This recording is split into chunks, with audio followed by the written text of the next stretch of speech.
Hoy no traemos una entrevista al uso.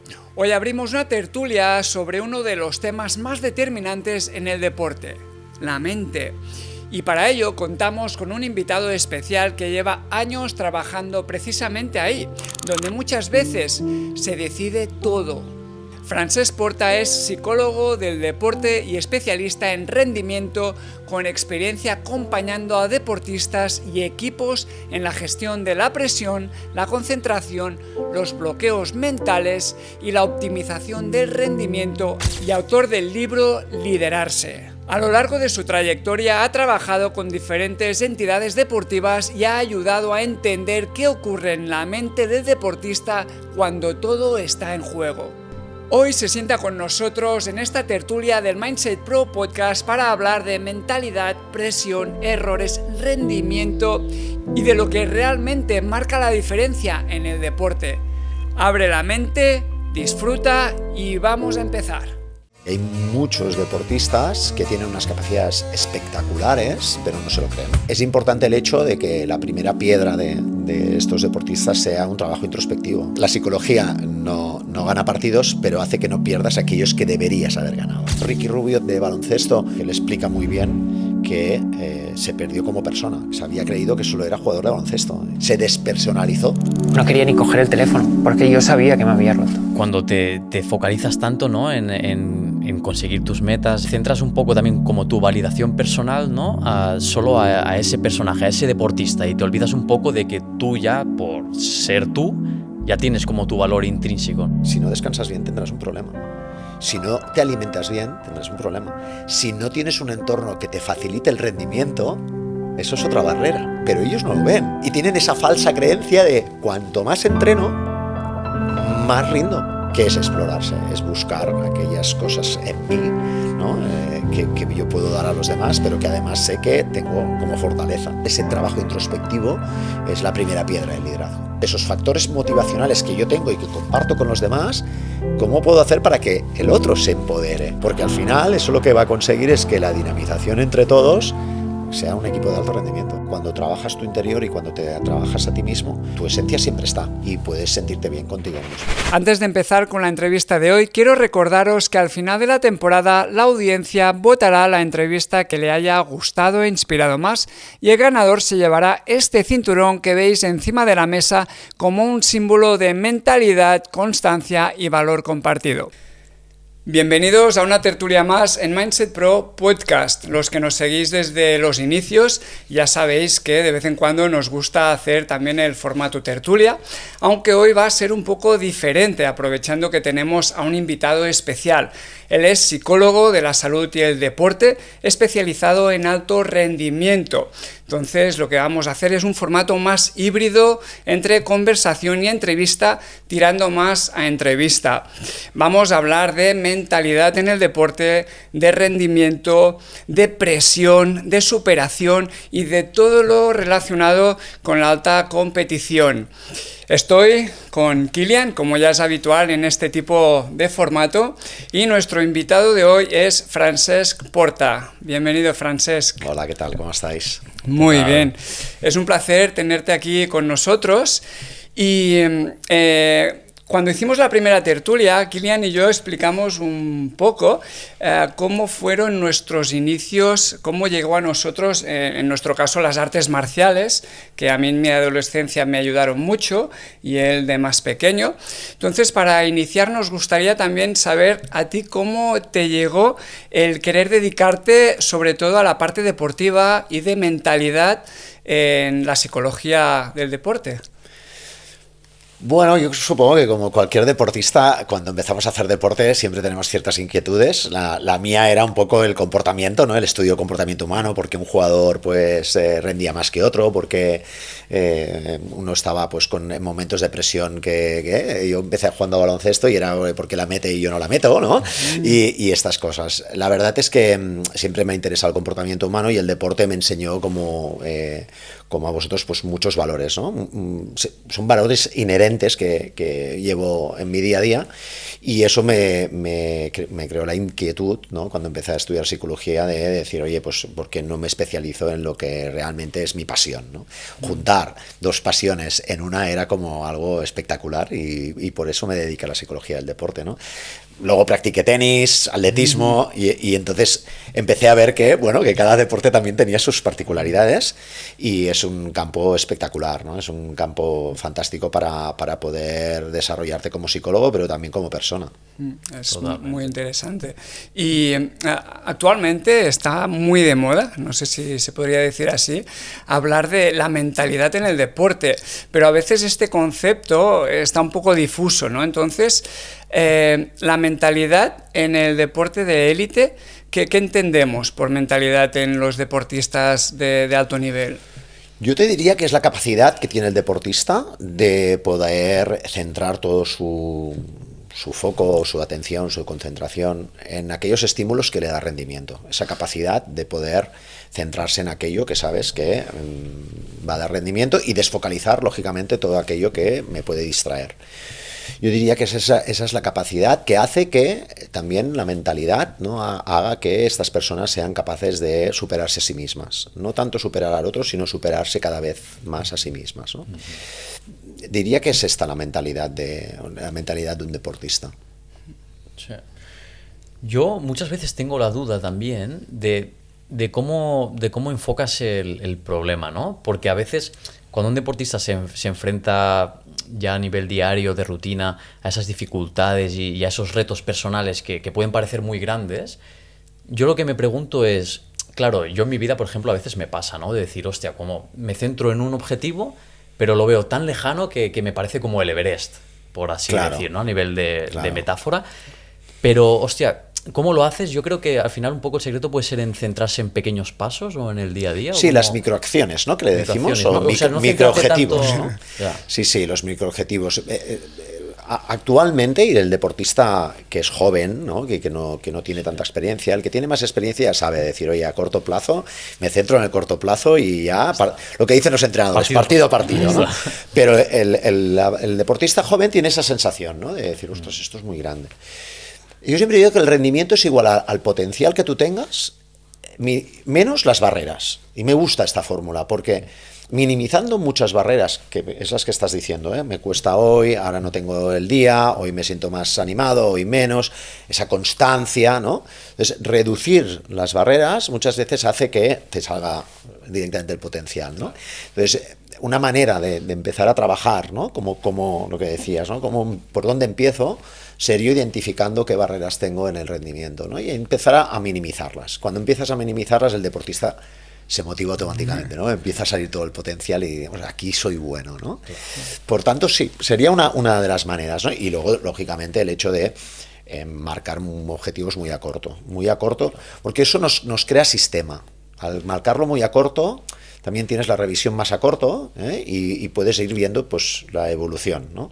Si lo haces muy a largo, nos cansamos, ¿no? Y más en el mundo que vivimos, que la exigencia es hoy, y bueno, de aquí 3 meses ya veremos, pero la exigencia del partido de hoy, ¿no? Eso puede ser un poco eso que dicen, ¿no?, de cuando de no centrarse en el cómo, ¿no? Sí. Sí, yo creo que va un poco por ahí. Sí, va. Cada maestrillo utiliza sus palabras, ¿no? Pero sí que es verdad que el deportista, cuando piensa más en el que tengo que hacer y no lo que tengo que conseguir, es cuando el rendimiento aumenta. Claro, si yo me centro en lo que tengo que conseguir, empiezan los nervios, la tensión, los estresores. Cuando yo me centro en aquello que tengo que hacer, me focalizo en lo que tengo que hacer, ¿no? Y eso es muy importante en el deporte, porque la presión mediática o todo lo que tenemos a nuestro alrededor es el resultado. Entonces, cuando tú sabes diferenciar que el resultado llega a través de unos objetivos de realización o de acción, y te centras aquí, todo aquello se minimiza, ¿no? Esa es una barrera para minimizar. Lo que estáis comentando es muy interesante porque, claro, si es un objetivo muy elevado, ¿no?, y ves directamente el objetivo, es como, ¿no? Puedes entrar en pánico, ¿no? Hombre, En cambio, lógicamente. claro, cuando ves los pasos a seguir, ¿no? Cuando tienes una estrategia, lo que hablábamos, ¿no? Creo que Robert De Niro, ¿no? Decía partido a partido en una película. Entonces esto es muy importante. Y luego también hay deportistas que tienen unas capacidades muy, muy grandes, sin embargo en los momentos clave no acaban de rendir del todo bien. ¿Ahí qué les está pasando? Hay deportistas, depende del deportista. Hay deportistas que tienen una capacidad más innata. Aquí ya hay muchos factores, ¿no?, que intervienen. Pues lógicamente hay un factor genético, hay un factor también de personal, hay un factor también de comportamiento, de contexto, hay muchos, ¿no? Pero sí que es verdad que la mayoría de deportistas, cuando en momentos determinados rinden, ¿no? Y dices, oye, es que en momentos determinados, cuando ha venido la presión, este ha sido capaz de superarlo y otro no. Lógicamente hay muchos factores, pero sí que es verdad que el deportista que es capaz de tener una sistemática en su entrenamiento y que es capaz de automatizar ciertos movimientos o ejecutar ciertos movimientos técnicos, tácticos con mucha rapidez, hace que en momentos de presión se centre en aquello que tiene que hacer. Claro. Y entonces el rendimiento es exponencial. Y en cambio hay deportistas que esto les cuesta más. Por eso el entrenamiento tanto técnico-táctico tiene que estar integrado en el entrenamiento psicológico. Es decir, cuando a mí me preguntan, oye, muchas veces el entrenamiento psicológico, ¿qué tengo que hacer?, ¿no? La mentalidad, no me tengo que encerrar a pensar o a hacer... No, lo que tenemos, sí que habrán momentos que fuera del entrenamiento tendrás que trabajar, pero dentro del entrenamiento tienes que incorporar estos componentes psicológicos. Y es cuando el deportista bajo presión, entonces es cuando responde. Yo como duda, o sea, por supuesto que al final influyen muchísimos factores en la mentalidad de cada deportista, pero ¿hasta qué punto es algo innato o se puede trabajar? Yo digo que todo es entrenable. Totalmente. Supongo que hay gente que tiene más facilidad que otra, lógicamente. Claro, habrán personas que serán... Cuando empiezo a trabajar con un deportista siempre les pregunto, la primera pregunta que les hago es ¿en qué crees? No me digas qué quieres conseguir, dime en qué crees, ¿no? Porque todo el mundo quiere llegar a las Olimpiadas, todo el mundo quiere ganar, todo el mundo... Pero primero te lo tienes que creer. Y hay muchos deportistas que tienen unas capacidades espectaculares, pero no se lo creen, ¿vale? Que ahí tienes pues ciertas barreras más cognitivas o de pensamiento. Y hay deportistas, por ejemplo, que se lo creen mucho, pero luego pues tiemblan en el campo, ¿no? Es más fisiológico, psicofisiológico. Entonces, es importante el hecho de que la primera piedra de estos deportistas sea un trabajo introspectivo, un trabajo de mirarse a sí mismo y decir, oye, ¿cuáles son las cosas que se me dan bien y qué cosas no se me dan bien? Y qué cosas tengo que trabajar más y qué cosas tengo que trabajar menos. Pero para mí es entrenable absolutamente. Lo que sí que habrán deportistas que se le dan más fáciles y... Hombre, es algo esperanzador para claro. Los que yo creo que no tenemos tampoco... O sea, una capacidad increíble, yo creo que al final todo... Hay una frase que me gusta mucho decir, que es la psicología no gana partidos, pero hace que no pierdas aquellos que deberías haber ganado, Claro. ¿no? Totalmente. Entonces, no quiere decir que la psicología, si no tienes un potencial físico, técnico, táctico, vayas a ser, ¿no?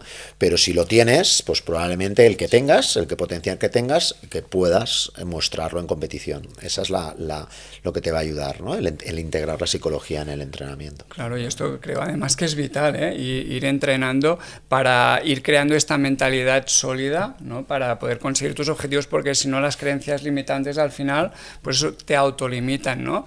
Y por ejemplo en el fútbol es un deporte muy mediático, sobre todo, y hay mucha presión en equipos como Barça, Madrid, para decirlo los más grandes que hay.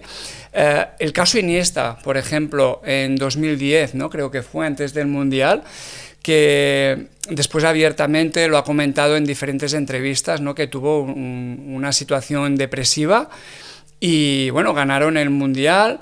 Y es muy bueno que él explicara todo lo que le había pasado, ¿no? Para también empoderar a otras personas de que acudir a un profesional. Él abiertamente dijo que había hecho terapia durante tiempo, pues es algo positivo, incluso para deportistas que lo tienen todo. Iniesta, un deportista de estas características, con una mujer que lo quiere, una familia saludable, con dinero, o sea, lo tiene todo. ¿Cómo puede ser que un deportista, una persona que tiene todo, caiga en una depresión? No tiene nada que ver. Aparentemente que lo tiene, todo. Al final tengas dinero, tengas una posición de estatus social, etcétera, no tiene nada que ver con la percepción de la persona. La depresión o este tipo de trastornos o este tipo de dificultades vienen en función de lo que yo percibo, ¿no? Y es más a nivel de persona que de lo que yo tenga, ¿no?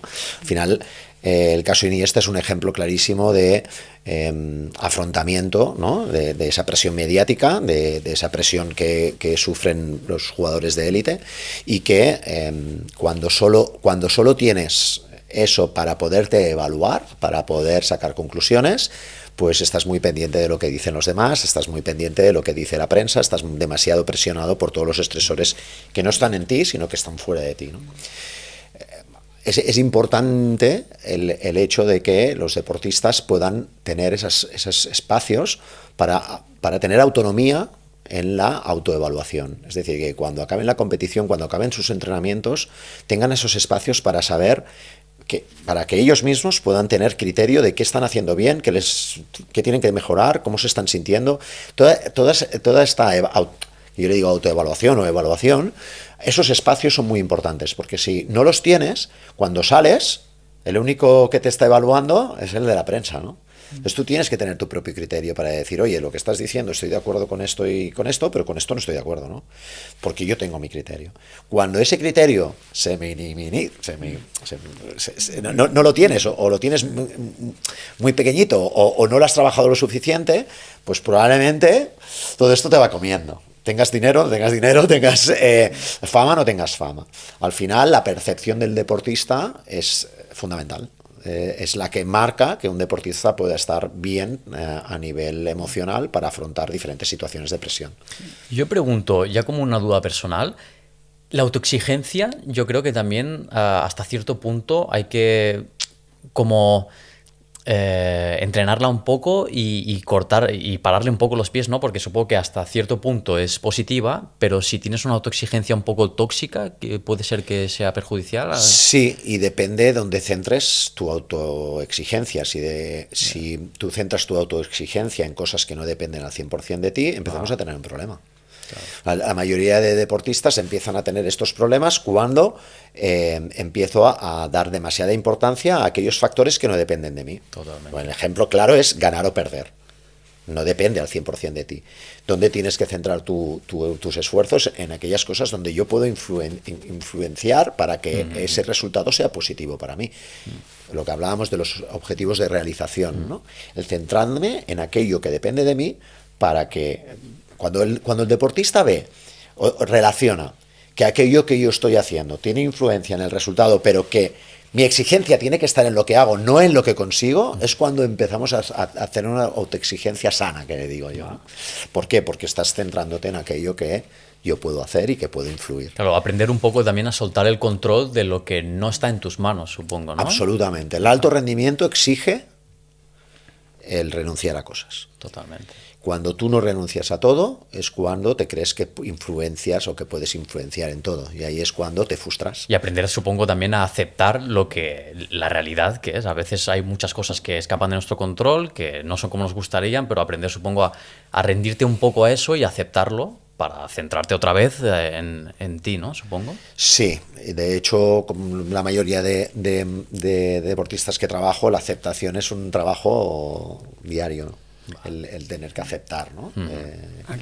Aquí, por ejemplo, podríamos hablar también del caso Araujo, ¿no? Más recientemente, que, claro, lo de la autoexigencia, pero es que si estás en un Barça, en un Madrid, tienes que rendir en todos los partidos. No puede ser esto de vez en cuando hacer el gran partido.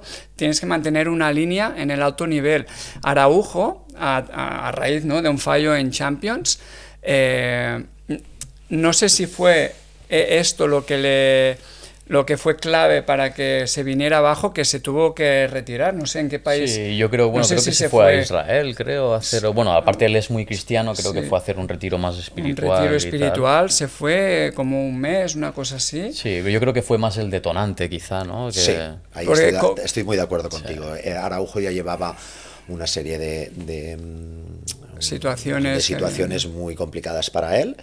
Y yo creo que fue el detonante, el error en la Champions, que fue estás expuesto totalmente, y ese error pues determina y fue el detonante para que él tuviera un problema también de salud mental. Pero no viene por el error, viene porque yo estoy acumulando muchos errores, o estoy acumulando lo que decías, no estoy en el nivel que yo creo que tengo que estar y que los demás me exigen estar, y entonces ahí un error es detonante. Es muy importante el hecho de la gestión de estos errores. Es importante el trabajarlos, y el trabajarlos desde no solo la parte táctica técnica, sino también desde la parte psicológica. Eso es fundamental, porque al final vas acumulando y hay un detonante que hace que ¡pam! Ese día... Una gotita que hace rebosar el vaso ya. Claro. ¿Y cómo se trabaja realmente? ¿Cómo se puede llegar a trabajar realmente un caso como el de Araujo, ¿no? Que te deprimes por X circunstancia? Claro, al final nosotros no conocemos lo que pasa por su mente, pero un poco cómo se puede llegar a gestionar una situación así. Y a veces también en estos deportistas también el ego, el ego de que a veces se ven muy por encima, pues... Claro, yo creo que el ego es necesario, ¿no? Al final, para muchas situaciones del deporte de élite, pero...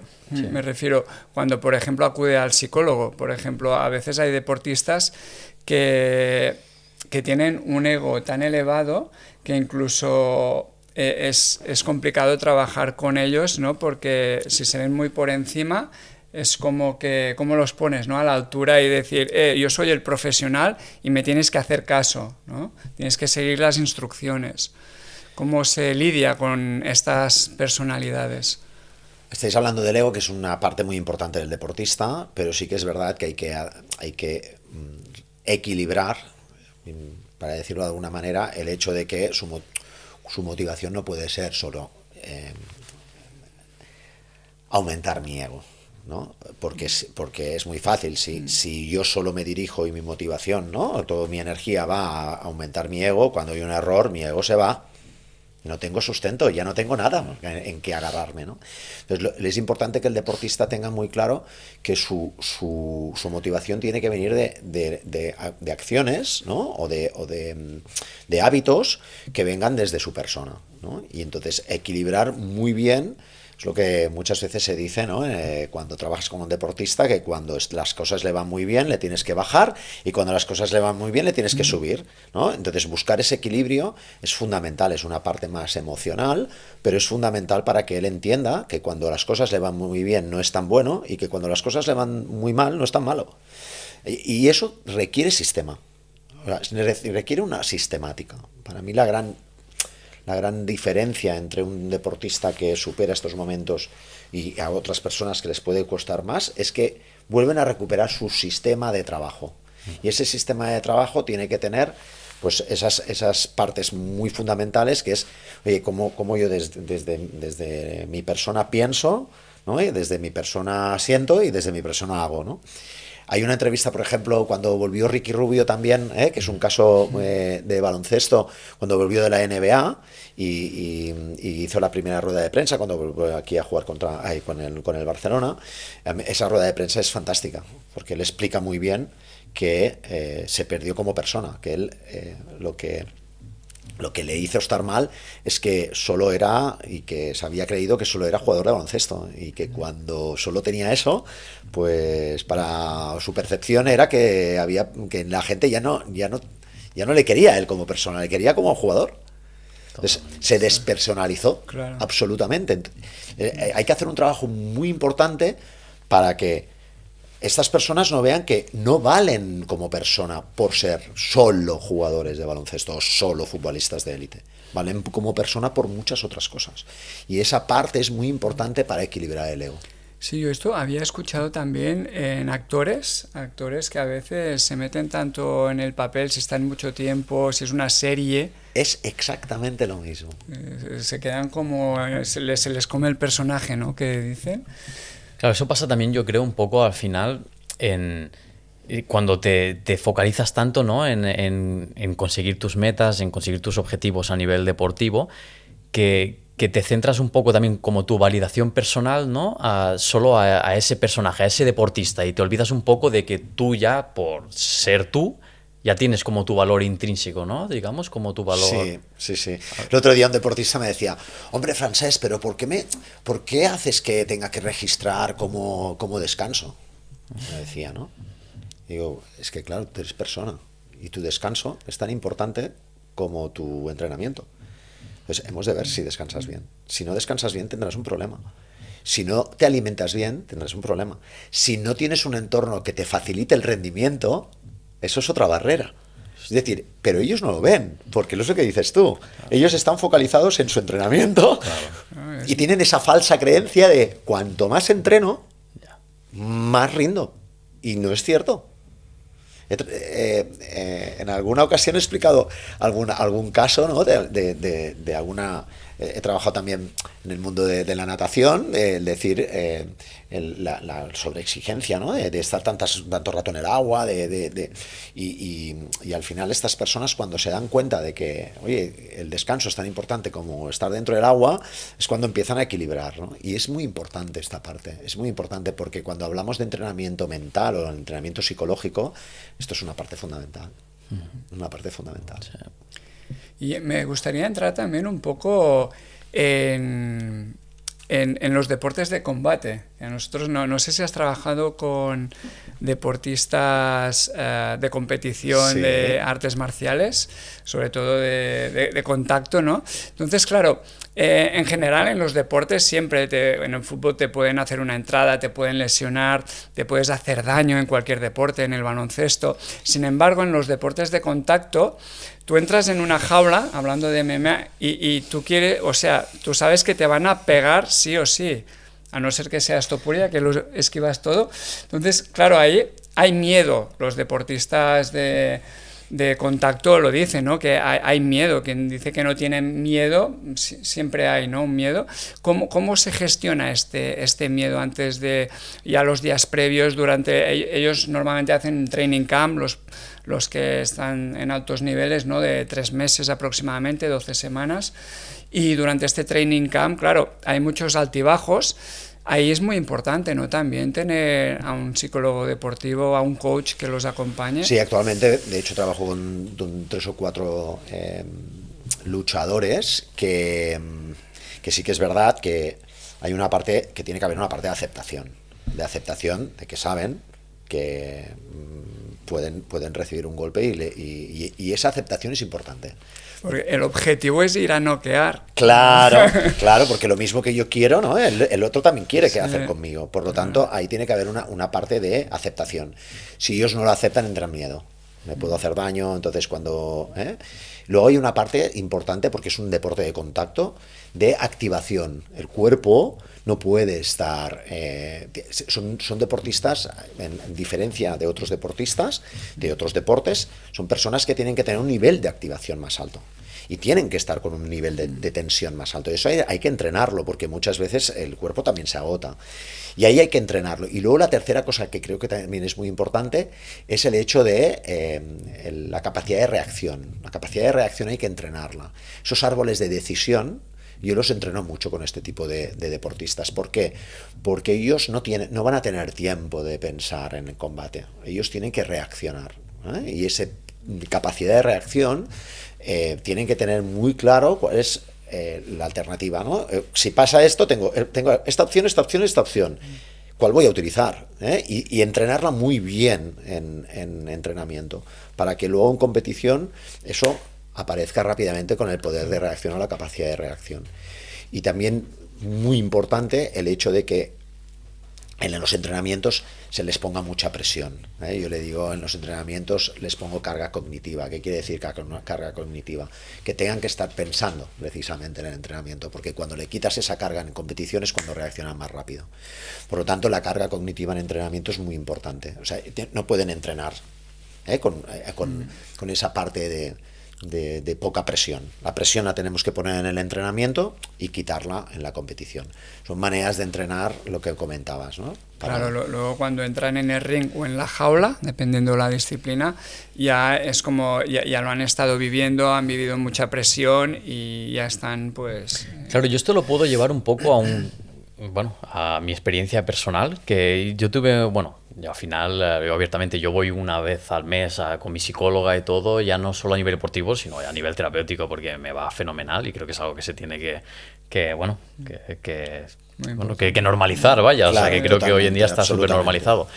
Pero una cosa que trabajé con ella fue que en una competición que tuve de Jiu-Jitsu, yo cometí un error muy grave, que fue antes de la competición, para paliar con esos nervios que me estaban comiendo, como no sabía cómo gestionarlo, lo que hice fue ponerme en la zona de calentamiento, me puse una meditación y hacer respiración antes de entrar al tatami. ¿Qué pasa? Que cuando acabó la meditación, acabó todo, de golpe me llaman al tatami, yo entro y claro, me crujieron vivo. O sea, claro, porque yo creo que activo. Claro, porque claro, estaba con yo creo que no, porque no conseguí llegar a calmarme lo suficiente, pero aún así no estaba en el nivel de activación que requería ese conflicto. Lo que te comentaba de que este tipo de combates, lo que necesitas es estar en un nivel de activación un poquito más alto. Exacto, después lo entendí y a las próximas competiciones fueron mejor, por suerte. Pero mira, sí.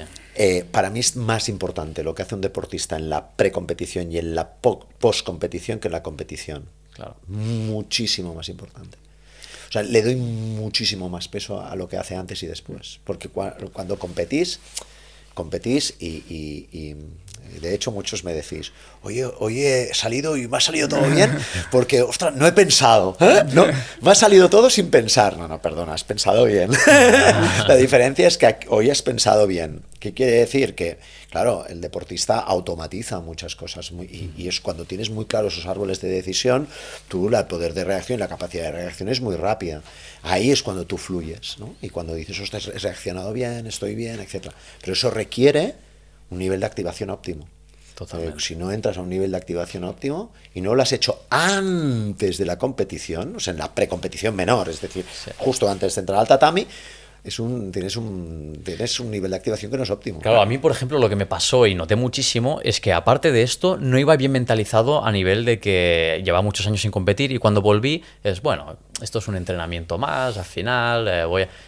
Y realmente cuando estás en el combate, que tienes milisegundos para tomar decisiones, que es lo que comentábamos, y te das cuenta de que la otra persona lo que quiere es pasarte por encima, pues ahí de golpe es como que tu mente tampoco está acostumbrada a eso, y si no la has entrenado y no la has preparado con asiduidad durante las semanas anteriores, o yo creo que diariamente al final, ¿no? Es un trabajo más, total. Pues al final, o sea, es muy difícil que rindas en ese momento al nivel requerido. Es que en los entrenamientos también tú tienes que medir tu nivel de activación para entrar en el entrenamiento de manera adecuada. Claro.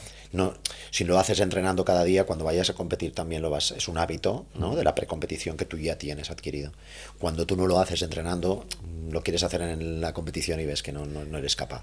Claro, yo llevándolo al Jiu-Jitsu, lo que pasa un poco en este aspecto es que hay un concepto muy famoso que, se ha globalizado mucho, que es el flow roll, ¿no? Que es como entrenar a veces con ese flow más tranquilamente para probar distintas técnicas o verte en distintas posiciones, y esto tiene una parte muy positiva que te permite entrenar también bajando un poco el riesgo de lesión y tal, pero a la vez yo creo que se tiene que seguir entrenando también con un nivel de activación muy grande de vez en cuando y con un conflicto un poco más real, porque si no después, a la hora de la verdad en competición, tú no puedes pretender estar en un flow roll de estos que se dicen. Creo que tienes que estar en un nivel máximo de activación. Sí, de hecho, a medida que se aproxima la competición, has de bajar más. A medida que estás más lejos, tienes que poner más presión. Vale. Es una manera de preparar al deportista. Uh-huh. Entonces, es importante el hecho de hacerlo adecuadamente, que la planificación deportiva te lleve a estar en el mejor momento cuando tengas que competir. Porque, como decíamos, el alto rendimiento no puede ser siempre... a mí no me gusta la palabra alto rendimiento, a mí me gusta la palabra óptimo rendimiento, porque tienes que medir muy bien esa energía para llegar en el momento justo, que es la competición, lo mejor preparado posible. Claro, y en esto creo que hay mucho desconocimiento, ¿eh? La gente no sabe todo este proceso tan importante antes de competir, porque al final pues el resultado que tendrás en el tatami será en función de lo que has trabajado anteriormente. Y ahora me gustaría aprovechar, tú que estás en competición en activo, tú después de esta experiencia, ¿qué has aprendido y cómo haces ahora? ¿Qué ritual? ¿Tienes algún ritual? ¿Qué haces antes de Yo ahora mismo lo que tengo salir? que puntualizar es que sigo aprendiendo cada día porque aún no tengo ni idea de bien cómo encararlo, ¿no? Por suerte, como son nivel amateur, tampoco necesito, ser... Bueno, aún así, sí, hay que... pero a mí cuando hablamos de Es tema que digo, amateur, ya me ha mirado y digo, ya sé lo que me va a decir. Sí, Sí, que lo necesito. Claro, Igual. Sí, claro, sí. yo soy un aférrimo defensor de que la psicología del deporte o la mentalidad de un deportista es igual, que seas un amateur, semiprofesional o profesional. Totalmente. Necesitas prepararte, necesitas tener unos hábitos saludables para estar preparado para la competición. Yo ahí te diría, con mis deportistas trabajo mucho el escaneo corporal, ¿vale? Yo le llamo checkpoint, le puedes llamar como quieras, pero el checkpoint es que antes de competir tú hagas un escaneo, un checkpoint, ¿no? Y el escaneo es simplemente preguntarte cómo estás antes de competir y escuchar tu cuerpo, porque nuevamente cuando el cuerpo y mente van de la mano, es decir, cuando tu mente está muy activa, tu cuerpo empieza a activarse. Cuando tú bajas a nivel psicofisiológico, tu nivel mental también baja y ahí es donde puedes tomar buenas decisiones. Entonces, antes de salir al tatami es muy importante por cerrar los ojos, preguntarte cómo estás y si estás muy activo, hacer alguna técnica de relajación para bajar. Si estás muy bajo, hacer alguna técnica para subir. Solo haciendo ese pequeño checkpoint, muy probablemente cuerpo y mente se prepara, ¿sí? Y muchas veces lo que nos suele pasar en competiciones es que estamos muy altos. Entonces tendrás que bajar un poco. Entonces cuando bajas un poco a nivel físico-fisiológico, también bajas a nivel mental. Entonces entras en pista como diciendo estoy preparado, ¿no? Es un ejercicio que puedes hacer tanto en entreno como en competición y que te puede ir muy bien para crear, tú decías la rutina, a mí me gusta el hábito, ¿no? La rutina a veces no tiene sentido, ¿no? Lo hago porque me toca. El hábito tiene el sentido, ¿no? ¿Y el sentido cuál es? Entrar de la mejor manera al tatami, ¿no? Y es una manera, por ejemplo, que te puede ir muy bien. Pues ya lo probaré. Yo ahora lo que estaba haciendo, que ahora me corregirás si está bien o no está bien, era sobre todo dar mucha prioridad al calentamiento para tener esa activación corporal y tal. Y después, cuando veía que ya el momento se estaba acercando, que esa activación ya quizás sobrepasaba la activación para convertirse en más nervio, lo que hacía era simplemente pues hacer esa técnica un poco de respiración para bajar un poquito, que bueno, yo hacía la 4-7-8 creo que es inhalas en 4, retienes 7 segundos, exhalas en 8, vale. ¿Sabes? Iba haciendo esa técnica y cuando bajaba un poco ya el nivel, ya rápidamente me metía otra vez con los cascos, escuchar música y concentrado en entrar en el tatami. La pregunta que te hago, yo no te voy a corregir, te voy a preguntar. La pregunta que te haría es, ¿te funciona? Pues no sé decirte, la verdad, no sé decirte, yo creo que sí, en cierta medida, porque entro más focalizado y yo creo que no tan nervioso, pero sí que es cierto que a veces puedo llegar a sentirme un poco desentonado, ¿no? A nivel de activación, o sea que no sé hasta qué punto es mejor permitirte, ¿no? Un poco como esa pequeña taquicardia del nervio y de que intentar como paliarla. ¿Sabes qué te quiero decir? No sé si... Sí, te entiendo perfectamente. Sí. Es el tener ese Eso gusanillo de es. que tengas esa activación. Eso es. Porque si no sales lo que decíamos Claro. antes. No sales Claro, al con final la supongo que tensión el corazón no te bombea la sangre que tiene que bombear a los músculos, ¿no? No sé. Siempre digo que el estrés gana partidos, la ansiedad no, pero el estrés gana partidos. Claro, o sea, yo lo que me gustaría aprender ya a diferenciar un poco es cuándo esa activación es buena y cuando ya está sobrepasando un poco lo que es activación, se está convirtiendo en nerviosismo. Vale. ¿Sabes? La activación es la misma. ¿Ah, sí? Vale. Claro. O sea, Normalmente que esto, ¿no? Activación positiva o negativa. No, es que la activación es la misma. Vale. Es tu percepción que le pone el signo más o menos. Y eso es muy importante. Vale. O sea, la misma activación que yo necesito para activarme y para estar bien, para competir, es la misma que cuando comete el error me pone, ¿no? Y me pone nervioso. Es la misma. O sea, al final hemos de entender que la percepción de que si es que me favorece o no al rendimiento es la parte cognitiva, ¿no? ¿Qué percepción le vas a dar tú? ¿Qué significado le estás dando tú? Claro, porque a nivel fisiológico es lo mismo. ¡Claro! Vale. Cuando hablamos de estrés, ansiedad, etcétera, nos pensamos que, o sea, ¿ves? Esto aquí estoy bien, cuando estoy así estoy bien, porque, ¿ves? Estos nervios son los buenos. No es una cuestión de buenos o malos. Es una cuestión de que tú tengas que estar en tu flow. En tu flow, en tu parte óptima. Cuando tú eres capaz de identificar que esta es mi parte óptima y vas a buscarla, es cuando le vas a dar el significado de esto me va bien para el rendimiento. Por eso es tan importante luego en la postcompetición, cuando yo te he preguntado, oye, ¿te funciona o no? Cuando acabes, tener ese espacio que decíamos antes para evaluarte. Vale. Porque cuando tú evalúas cada entreno, cada competición, y te vas evaluando hoy sí, hoy no, hoy he estado mejor, hoy he estado peor, empezarás a ver, ostras, es claro. Este el estado óptimo mío. Vale. Eso es la clave, ¿no? Al final con el tiempo te vas autoconociendo también, te vas autorregulando y para ti será un punto y para otra persona un punto totalmente diferente, ¿no? Entonces, con el tiempo supongo... Claro, pero esto que ha dicho es muy importante, me parece súper interesante, porque claro, al final es también una cuestión, por lo que parece, de percepción, ¿no?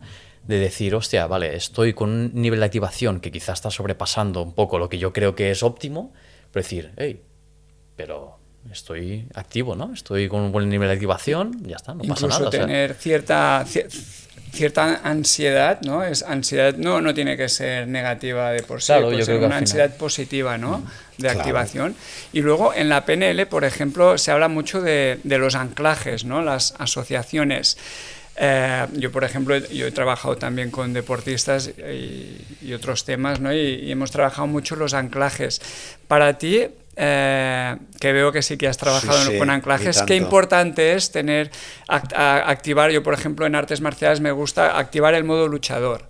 Entonces, ¿qué importancia Está muy tiene chulo esto. entrenar los Es anclajes? muy importante porque te da seguridad. Y el deportista, cuando va a competir, todos cuando vamos a competir tenemos incertidumbre porque no sabemos lo que va a pasar. Entonces, claro, el cuerpo, a partir de ahí, con la incertidumbre que nos pasa a todos, ¿no? ¿Qué va a pasar? Entonces, cuando tú tienes un anclaje, es como agarrarte a alguna cosa que te da la seguridad para decir, en estos momentos soy capaz, ¿no? Ese miedo universal que tenemos todos de, no sé si voy a ser capaz, se transforma en algo de decir, cógete aquí que te acompaño, ¿no? Y hay muchos anclajes. A mí me encanta cuando, por ejemplo, hay uno que se utiliza muchísimo, y lo he utilizado en vuestro deporte, que es la despersonalización, es decir, el decir, Francesc, concéntrate. Porque es como salir de ti y ya no es tu problema. Es el problema de Francesc. Y entonces está muy bien porque es aquello de, Francesc, concéntrate, ¿no? O también ahora me haces recordar a una saltadora de trampolín que su anclaje era sonreír. Cuando sonreía se concentraba, le daba aquella sensación de decir, estoy sonriendo, ¿no? Y hacía que tuviera esa seguridad. Entonces, puedes buscar los anclajes que necesitas. Cada deportista necesita el suyo, hay otros que son más de autoinstrucción, autoverbalización, otros más corporales, pero es importante porque te da ese punto de seguridad de decir, me agarro aquí y voy a por ello, ¿no? Claro, un anclaje al final es por mi desconocimiento, es como un mantra, ¿no? Que te repites a ti mismo. Sí, o como un ritual a veces. Es decir, tú estás en una situación, por ejemplo, antes de dar una conferencia, yo uso un anclaje para fluir. O sea, si estoy en un estado de nervios, automáticamente me relajo y fluyo. El deportista, digamos que es, ¿no? Para entrar en estado. Entras en el estado adecuado, óptimo, para la competición. O sea, desconectas con todo y entras en el estado, que obviamente lo has estado entrenando mucho anteriormente, para entrar en modo competición. Correcto. Hay otro, por ejemplo, que también utiliza mucho deportista, que es el hecho de fijar ¿no? Los ojos en un punto, ¿vale? Y concentrarte en ese punto, ¿no? Porque lo que hace eso es que, claro, el movimiento ocular lo que hace es que la mente también esté demasiado agitada. Claro. Y eso es un anclaje. O sea, me centro en un punto en concreto y entonces ahí ya pongo el foco en aquello y entro en modo competición, modo on, ¿no? Ayer estaba con un deportista que decíamos, estuviste en modo on, y entonces ya me entiende. O sea, al final ellos mismos cogen esas anclajes o esas autoverbalizaciones para que cuando las dicen, es como, también tengo otro que hace, por ejemplo, un gesto con la mano. Y le ves competir y hace un gesto así con la mano, ¿no? Y ese gesto es como decirle al cuerpo, ahora, ¿no? Y eso hace que... Interesante. Y funciona muy bien. Claro, hay deportistas que lo hacen, hay deportistas que no. Yo sería PNL como duda, ¿eh? Ahora, a ver, yo, por ejemplo, soy una persona creyente y tal, y justo antes de entrar en el tatami me digo a mí mismo una frase, bueno, que es un versículo de la Biblia, ¿no? Que al final es eso, ¿no? Es soy fuerte y valiente, no temeré ni me desanimaré, porque Dios estará conmigo donde quiera que vaya, ¿sabes? O algo así. Es como ¿eso puede ser un anclaje o no? Podría ser un anclaje, sí. Vale. Si lo relacionas... En ese momento, claro, entro ya en momento guerra, ¿sabes? Digamos, claro, pero lo tienes que relacionar claro. con el modo on. Claro. Sí, yo aquí lo único que corregiría es el no temeré. Bueno, la negación al inconsciente la bloquea y si dices no quiero eso, quiero eso. Entonces, el autolenguaje también, la PNL es muy importante, ¿no? Sí. Entonces, mirar del doctor Ángel Escudero, que creó la noesiterapia, curación por el pensamiento, ya decía que lo que no quieres, no lo nombres ni para decir que no lo quieres. Solo trabajo yo mucho con los entrenadores, ¿no? No pases mal. No hagas esto, ¿no? Y le digo, no le digas lo que no tiene que hacer. Claro. Dile lo que tiene que hacer. Claro. Es verdad que lo primero que cuando estamos hablando, lo primero que tenemos es la imagen, no nos vienen las palabritas, ¿no? Nos viene la imagen, ¿no? Si a un deportista le dices no hagas algo, la primera imagen que tienes es él haciendo eso. Claro. O sea, no puedes hacer nada que no hayas imaginado. Claro. Aquí entraría también un poco, al final... No pienses en un elefante rosa. Y lo tengo aquí todo el rato. Claro, sí. Efectivamente. Quita un poco también el foco, ¿no? Donde pones el foco y un poco, al final, un poco de ley de atracción también existe aquí, ¿no? Supongo. Claro, al final es la energía que le das. Interesante. Muy bien. ¿Querías preguntar algo? Bueno, yo quería preguntar por un caso en concreto, no sé si es un salto cuántico en el... Pues espérate un momento, vale. Seguimos un poco pues con esto. Por ejemplo, Tony Robbins, ¿conocéis Tony Robbins? Es un coach muy conocido. Su anclaje era saltar 2 veces una colchoneta. Él, o sea, sale delante de 10.000 personas y no más. Y el salto en la colchoneta ya le hace entrar en el modo conferenciante. Entonces, es lo que decíamos antes, ¿no? Hay muchísimos anclajes. Yo, por ejemplo, anclajes que tengo es ponerme la mano en el corazón y respirar profundo. Según lo que vaya a hacer es apretar los puños y siempre lo acompaño con una respiración profunda. Tú trabajas mucho en el básquet también, ¿no? Sí. Normalmente, ¿qué anclajes usan en el básquet? Por ejemplo, en el tenis, Rafa Nadal usaba uno que era tocarse el tobillo. Era un anclaje que había hecho con algún coach, hipnólogo. Uh-huh. En el baloncesto hay muchos. De hecho, si veis algunos equipos de baloncesto antes de salir del vestuario, ¿lo habéis visto alguna vez? Sí, que todos hacen como una piña y empiezan a pegarse y a bailar y a tocarse y tal. Eso es una manera de prepararse y de activarse para la competición, claro. No se hace por... ahora vamos a saltar. No, se hace para preparar al equipo y para que esa sinergia de activación sea colectiva, ¿no? El anclaje de poner las manos todos y el decir, venga, 1, 2, 3, lo que sea, pues es muy importante esa palabra, ¿no? Porque eso es lo que hace que las personas se pongan en modo on. Para mí, por ejemplo, el 1, 2, 3, no sé qué, yo con los equipos de baloncesto que he entrenado, porque soy entrenador de baloncesto, he estado en las dos partes, como psicólogo y como entrenador, ¿no? He visto los dos roles. Para mí le daba mucha importancia al grito, ¿no? De guerra, ¿no? Que utilizaban, ¿no? Y les hacía a ellos en el fútbol americano, ¿no? También hace... Correcto, ¿no? El propio checkpoint es una manera de preparación. El calentamiento que decías tú es una manera de preparación.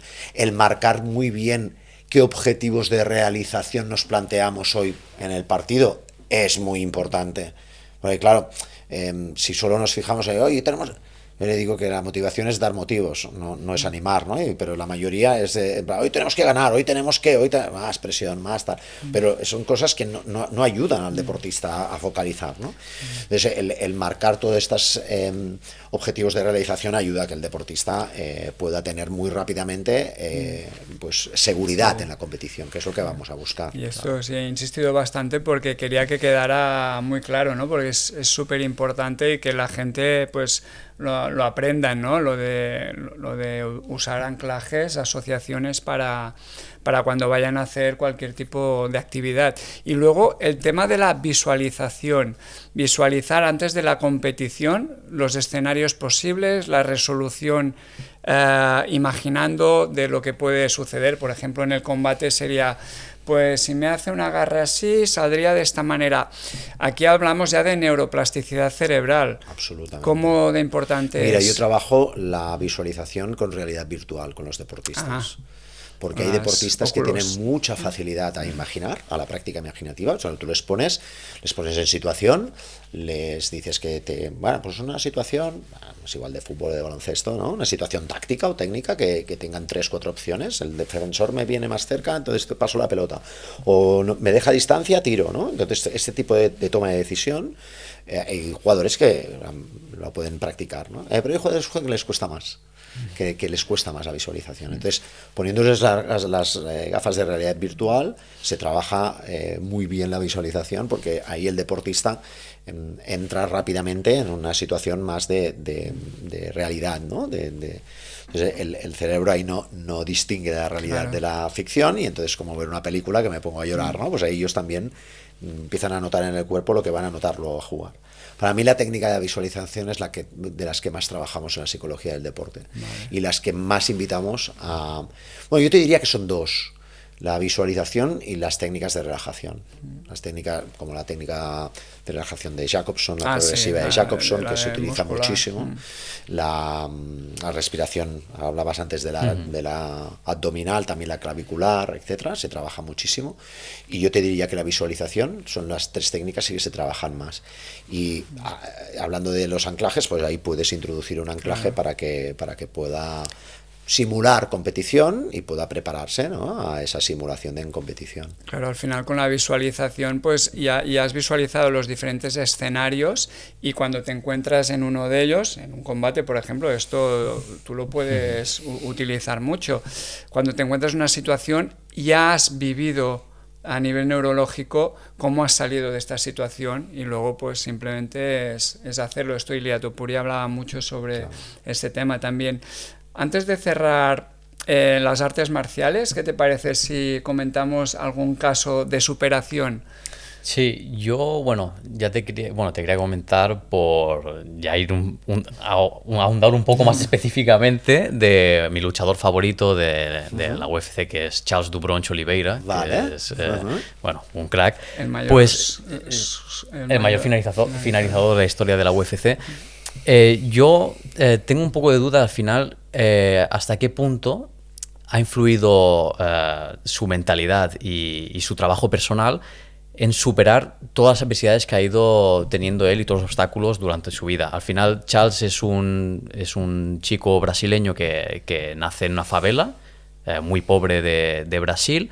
A los 7 años creo que le diagnostican una fiebre reumática y soplos en el corazón, que los médicos dicen que supuestamente lo puede dejar paralítico o parapléjico. Y que no podría volver a hacer deporte. Y menos de élite. Los padres se niegan a aceptar el pronóstico. La madre trabaja vendiendo comida y cartones en las calles para poder pagar el tratamiento de su hijo.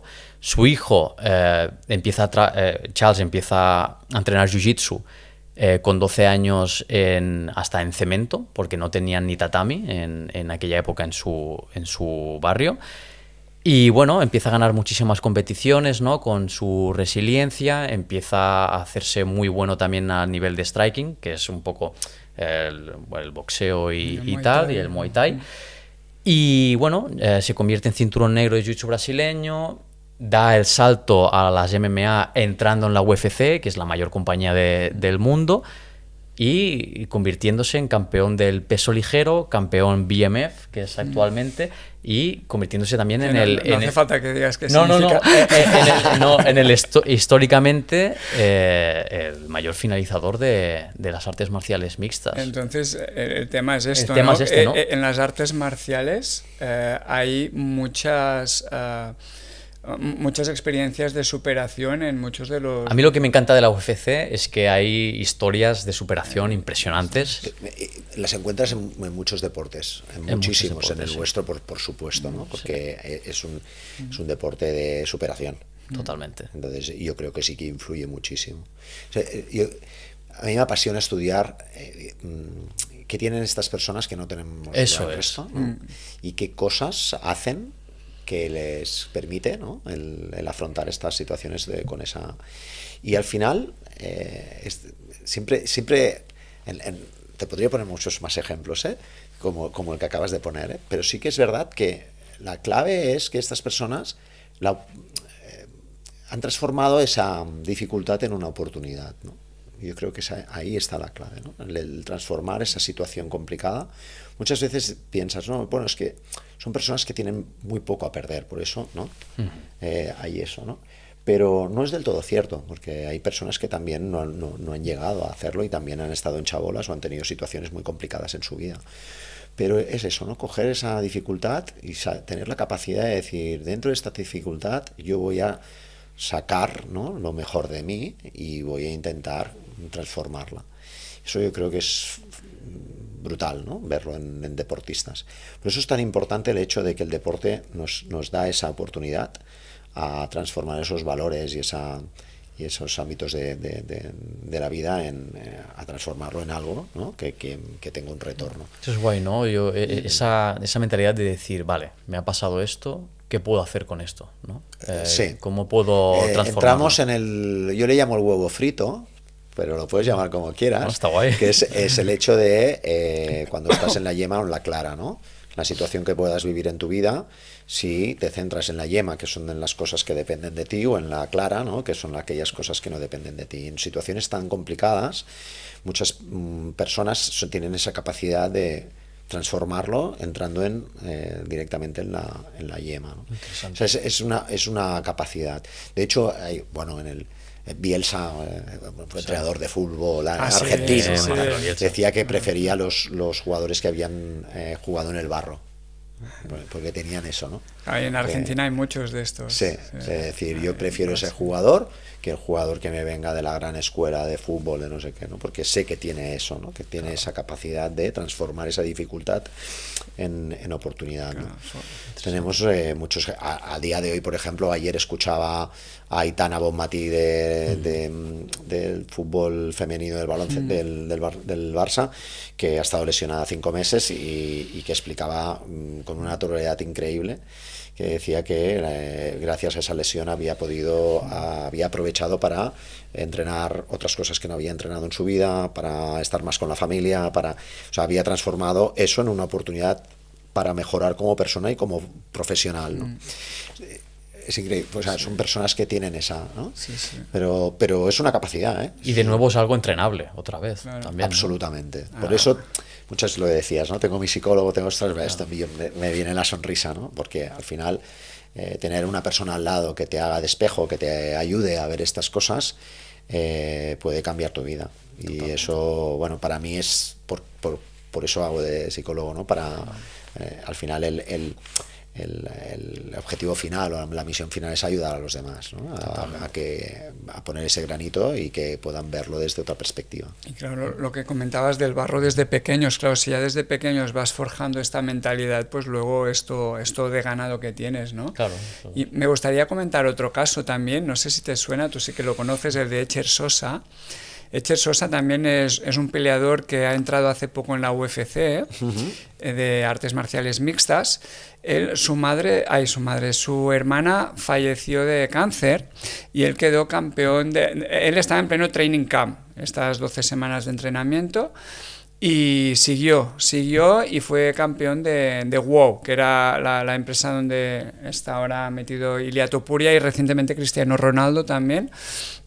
Y luego lo llamaron para ir ya con un 13-1 profesional, para ir al Dana White Contender Series, que digamos que es el paso previo a entrar, a tener un contrato en la mayor compañía del mundo, en la UFC. Y estaba en Las Vegas. En este momento su padre es quien estaba con cáncer, estaba ya en situación paliativa, y tuve una conversación con su padre antes de ir a Las Vegas, y que dice que, bueno, grabó la última conversación también por el móvil que tuvo ya después en Las Vegas. 2 días antes del combate, su padre fallece y él estaba en pleno recorte, ¿sabes? En artes marciales, los 2 días previos o sea, tú haces el peso, tienes que dar el peso 24 horas antes, ¿no? Entonces ya 2-3 días previos empiezas a hacer un recorte bastante bestia de 5, 6, 7 kilos a lo mejor, ¿eh? Uh-huh. Imagínate cuánto peso que bajas en poco tiempo. Y en pleno recorte, el hermano de Echer lo llama y dice pues que el padre ha fallecido. Y entonces, claro, la UFC, los dirigentes van ahí y le dicen, mira, que te acompañamos el sentimiento, que lo entendemos y que te damos oportunidad en el próximo que haya de Contender Series, te damos la oportunidad de que vuelvas a venir a ganarte tu contrato. Y Echer dice, no, si es que mi padre se ha ido para viajar más rápido hacia Las Vegas, porque estaba en Canarias, en Lanzarote, para viajar aquí y estar conmigo. Entraremos en la jaula 2 contra 1. Dijo. Entonces, claro, imagínate en otra persona, si no ha forjado una mentalidad de superación, se hubiera bajado. Lo normal, ¿no? En esta situación hubiera sido no competir y dejarlo para hacer el duelo y dejarlo para Eso más es muy adelante. interesante porque al final yo creo que es como un proceso, ¿no? Que lógicamente tienes que hacer el duelo y vas a empezar a hacer el duelo, pero me parece brutal la forma esta de Sí. Echer Sosa de encarar esta situación, ¿no? Tan complicada, tan lejos de tu padre, acaba de fallecer, no puedes gestionar nada, en principio tendrías que volver y él dice, no, él ha muerto para viajar más rápido hasta Las Vegas. ¿no? Vamos a ser 2 contra 1 en la jaula. Vamos, que yo vi el combate en directo, que me emocioné. Entra ahí y o sea, no lo finalizó, pero fueron 15 minutos de acoso, casi, ¿eh? O sea, era increíble. Fue un asedio esto, ¿no? Sí, eso es, bajo mi punto de vista, eso es muy poco probable de hacer si no tienes un propósito muy claro. Y esto es por él, yo creo que... Y Echer tiene su psicólogo coach deportivo, que él lo dice y hace años que lo tiene, claro. y o lo dice has de la trabajado importancia. Anteriormente, es imposible. Lo que hablábamos de la importancia de la precompetición y de trabajar ciertas cosas antes, porque si no lo has trabajado antes, cuando vienes en una situación de este tipo es muy complicado, ¿no? Sí. La preparación forma parte de esa mentalidad, sin ninguna duda. Entonces, muchas personas no lo tienen en cuenta, que los deportistas, sobre todo hablando de deportistas de élite, tienen a sus psicólogos, a sus coaches, y es muy importante este trabajo mental. Bueno, es muy importante, no, es vital, porque si no, tu carrera se puede ver frenada. Sí, yo creo que es un tema que ahora está más de moda y tal, y por suerte cada vez más personas empiezan a hablar. Bueno, no solo hablar de ellos, sino también a contratar sus psicólogos privados para ya a nivel deportivo. Y a mí lo que me sorprende mucho es que actualmente yo con muchos rivales que me encuentro también a la hora de competición y tal, todos tienen ya su preparador físico, su coach o psicólogo privado, su dietista, o sea, la gente cada vez está más preparada. Y cada vez pagan mejor. También, claro. Luego, si me permitís, para contar la última historia, así rápido, para que veáis que es un perfil diferente. La de Gen Silva, que tú también conoces, que es brasileño, también es un luchador de la UFC.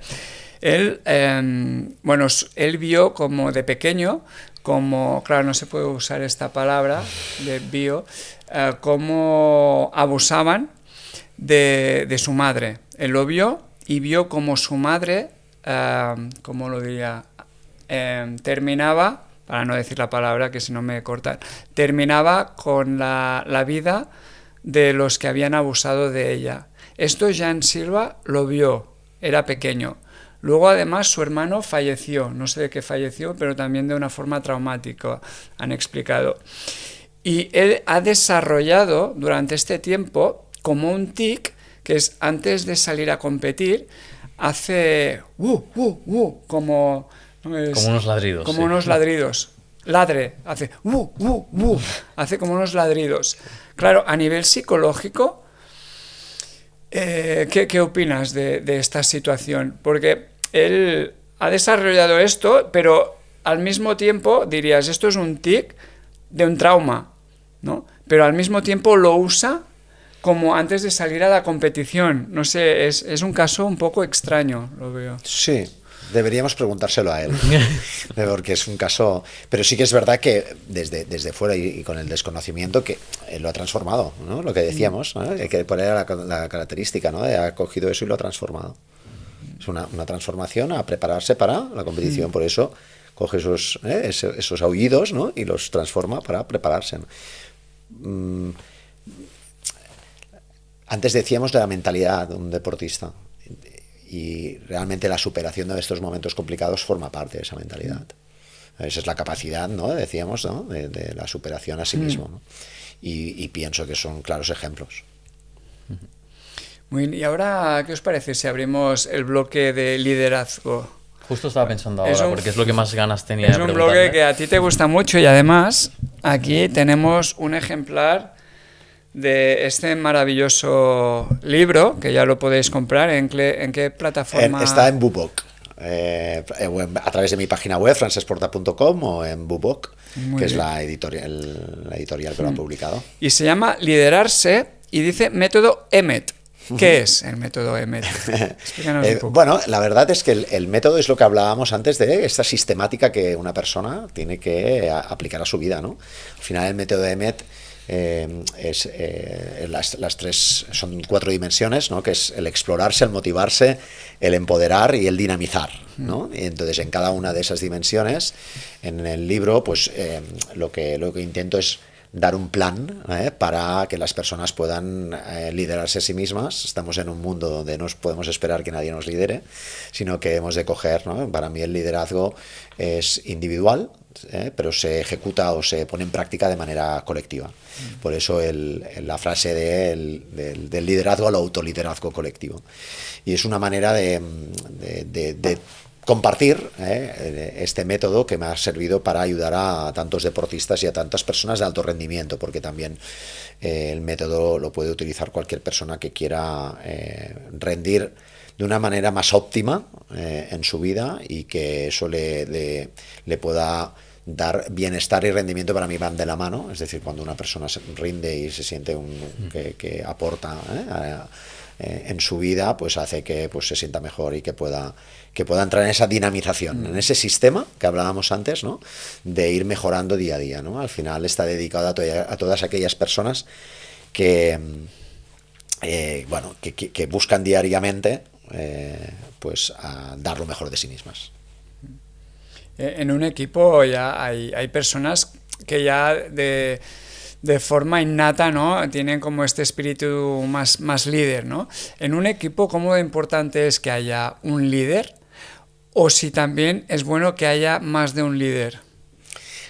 Buena pregunta. Esto se ha hablado mucho durante los últimos años, sobre todo en el entorno Barça, ¿no? Sí, Es una plantilla muy joven, faltan líderes, esto es muy interesante. Pero fíjate, y en el libro lo explico, el liderazgo es influencia.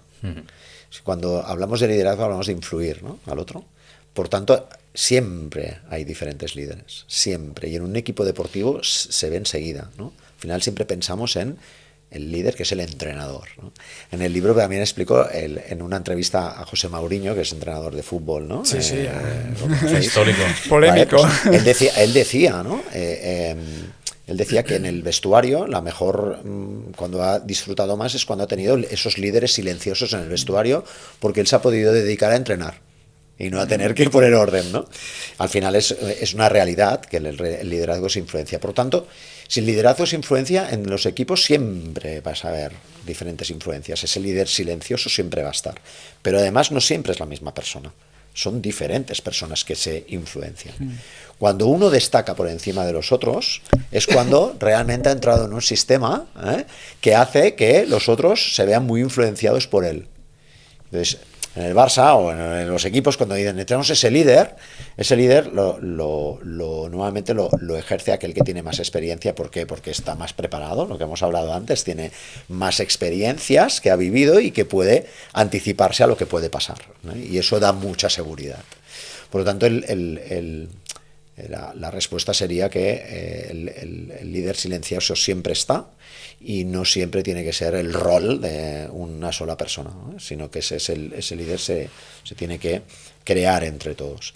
Y que cuando hay uno que influye mucho a los demás, ese líder es el que, muchas veces no siempre es el que lleva la etiqueta de capitán o entrenador, es el que influye más. Esto es muy interesante, la verdad, y a mí me parece fascinante.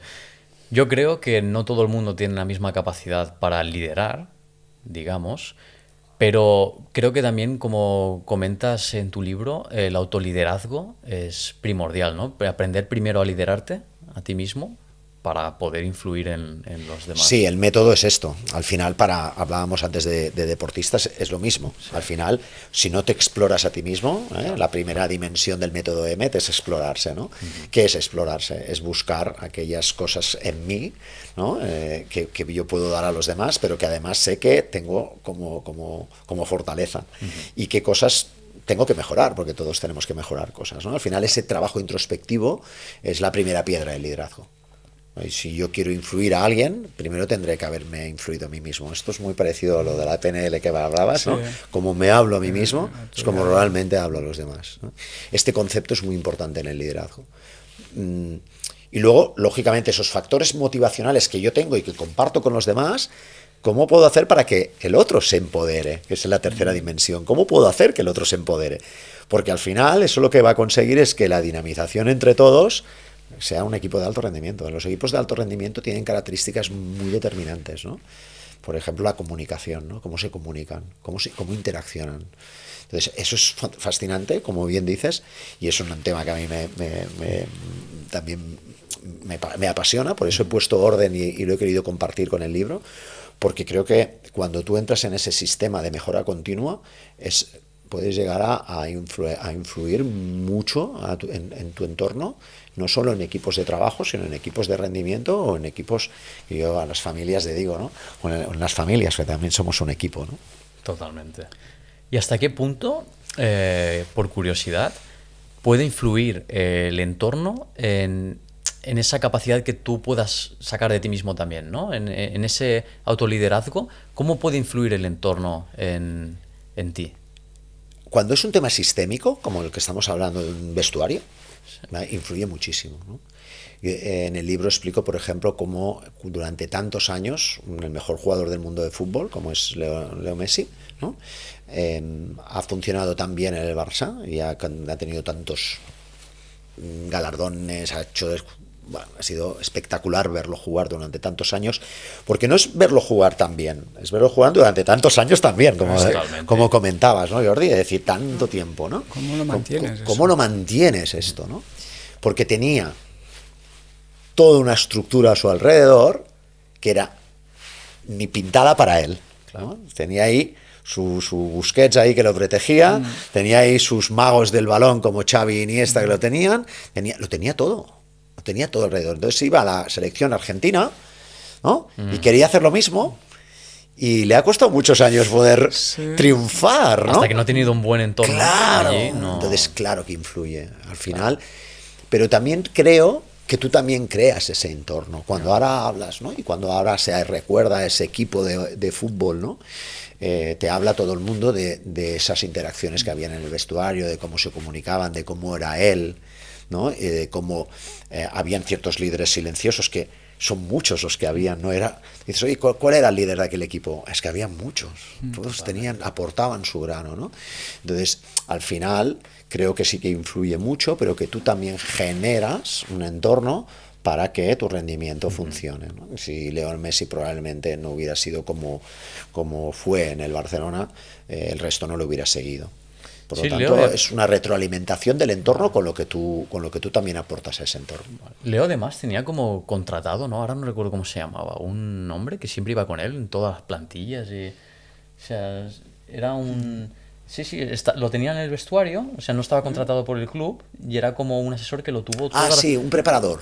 Ah, sí, Puede ser que era un yo sé que preparador. tiene No, tiene un guardaespaldas ahí. no, Siempre no, siempre lo acompaña. Era en Miami, no sé si era el preparador o no era, pero él se lo ha llevado a donde ha estado y aunque el Barça cambiara de entrenador, aunque él cuando cambió de equipo, ¿no? Con su marcha al Paris Saint-Germain y todo, lo seguía a todas partes. Ahora no recuerdo qué es, pero supongo que es una persona que él también, mismamente, como hemos hablado antes fuera de cámaras con Luis Enrique, con su psicólogo Sí, personal y con todo, Joaquín. supongo que al final tú ya cuando tienes ese entorno más definido, lo único que quieres es no perderlo, ¿no? Para mantenerse. Claro, por eso te decía que el liderazgo nace individual, pero se pone en práctica a nivel colectivo, cuando tú también generas eso. Aquí la autogestión emocional es muy importante, ¿no? Porque si se te rompe esta autogestión emocional, ¿cómo lo haces para liderar un grupo? ¿Es posible? Es que la primera pregunta, si das la vuelta al libro, la primera pregunta que hago es esta, precisamente, ¿no? En la contraportada sale, ¿es posible liderar a alguien si no te has liderado primero a ti mismo? Es muy complicado, pero yo creo que no, porque lógicamente nace desde la individualidad. A mí la palabra liderarse es una palabra que me encanta, es una palabra que respeto mucho, que me costó mucho ponerlo como título porque la respeto mucho, pero que es para mí una capacidad. De hecho, alguna persona el otro día, sin quererlo, porque no lo había escuchado entero, hasta el otro día que escuchaba un discurso de Roger Federer, que lo podéis encontrar en YouTube, un discurso que hace a unos universitarios, que ahí habla de la capacidad no dice de autoliderarse, sino dice la capacidad de liderarse. Lo he visto. Pues súper interesante. Entonces, cuando lo escuché el otro día dije, me gusta que salga de un deportista, precisamente, porque es una palabra que entiendo que ayuda mucho, ¿no? Cuando entiendes que no puedes esperar que nadie te lidere, que primero es liderarte tú mismo. Roger Federer ha tenido su hipnóloga coach, que yo he tenido la oportunidad de conocerla, una persona que lo ayudó, seguro que ha tenido muchos. Habrá tenido profesionales increíbles. Y bueno, y de Tiger Woods también se habla. Entonces, es que estos en ese vídeo también explica muy bien lo que es cómo encarar la gestión del error que hablábamos antes. Decía que había ganado mucho en su vida, ¿no? y que en la mayoría de partidos los había ganado, pero que había perdido más puntos que había ganado. Que hasta el mejor del mundo, si él, imaginaros, ha perdido más puntos de los que ha ganado. Por tanto, si él no hubiera tolerado bien el error, probablemente no hubiera llegado nunca a ser. Y estamos hablando de, bueno, quizá el mejor o de los mejores de la historia. Bueno, Michael Jordan, que lo echaron, ¿no? El equipo de básquet de la escuela o la universidad. Sí. Juan Antonio Epi, que ya nadie se acuerda de él, porque esto cuando digo Epi ya estoy muy mayor. Me suena, jugador de baloncesto que también del Barça, que triunfó, etcétera. Era de Zaragoza y le habían echado del cole por malo. Él lo explica a veces. Aquí vuelve otra vez, ¿no? Lo de transformar esa resiliencia. Una persona se hubiera quedado llorando, en el caso de Jordan, por ejemplo, que lo ha dicho abiertamente. Y él, pues sí, se fue a llorar en la habitación, pero luego salió y entrenaba como el que más, tanto física, mentalmente, en todos los aspectos. Entonces, ¿no? La disciplina también, la importancia de la disciplina y cómo un deportista de élite, ¿cómo lo hace para adquirir esta disciplina? Porque no debe ser fácil.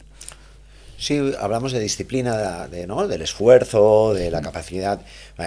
Yo lo transformo a decir, cuando estudiamos, ¿no? qué comportamiento tienen estos deportistas, te das cuenta que es un sistema, lo que hablábamos antes, de tienen una sistemática. Claro. O sea, al final no es que sean más disciplinados o menos disciplinados. Ellos crean su propia sistemática. Un ejemplo claro es, por ejemplo, Carlos Alcaraz, que también ahora sale mucho, ¿no? El decir que él necesita esos breaks, esos espacios para él, entre competición, para descansar, para estar con sus amigos, para estar con su familia. Y muchos dicen, hombre, esto a un tenista profesional no se le puede permitir, porque claro, no está centrado en lo suyo, etcétera, ¿no? Dices, para. No, es que cada deportista va a necesitar crear su propio sistema. Por eso, cuando hablábamos de método, ¿no? Es fundamental el crear un método para ti mismo. Porque lo que te va a dar es ese retorno, ¿eh? Y cuando creas método, creas esa revisión, lo que hablábamos antes de a corto plazo, ¿no? Los objetivos a corto plazo, creas esa revisión para ir a potenciar lo que realmente te va bien y a intentar mejorar lo que no te está yendo bien, ¿no? Entonces es muy importante el crear esa sistemática. Sin sistemática, sin método, es muy difícil encontrarte disciplina, constancia, esfuerzo, es muy difícil. Aquí está la importancia también de convertirlo un poco, de sistematizar, al final es crear hábitos, ¿no? Claro, y gestionar muy bien tu energía y tus esfuerzos. Claro. Hay personas que necesitarán la teoría de la U invertida, ¿no? La relación entre el rendimiento y la activación, que es una U invertida. Cuando me empiezo a activar, empiezo a tener más rendimiento, llegaré a un rendimiento óptimo, pero si yo sigo sobreactivándome, el rendimiento bajará. ¿Qué pasa cuando baja el rendimiento? Frustración, errores, no tolero, sobreactivación, ansiedad. Entonces, tú tienes que gestionar muy bien esa energía. Entonces la pregunta es, oye, ¿y cómo? Con método, con una sistemática. Porque lo que tú necesitas, a lo mejor Jordi no lo necesita o yo lo necesito algo diferente. Por lo tanto, ¿cómo puedes ayudar a un deportista a eso? Creando ese sistema para él, para que él pueda rendir bajo los parámetros que le hacen rendir, ¿no? Claro, al final eso es algo testeable, ¿no? Claro. Que viene a lo de conocerse otra vez a uno mismo. Tienes que ir probando hasta que tú también encuentres lo que te va funcionando en el tiempo, ¿no? Claro. Por eso estos deportistas que duran tanto, ¿no? En el tiempo, cuando ves qué es lo que han hecho, a ver qué podemos aprender de ellos, te das cuenta que tienen su sistema y tienen su método y alucinas, ¿no? Porque dices, hostia, ¿cómo han podido conseguir eso? Pues marcando una sistemática.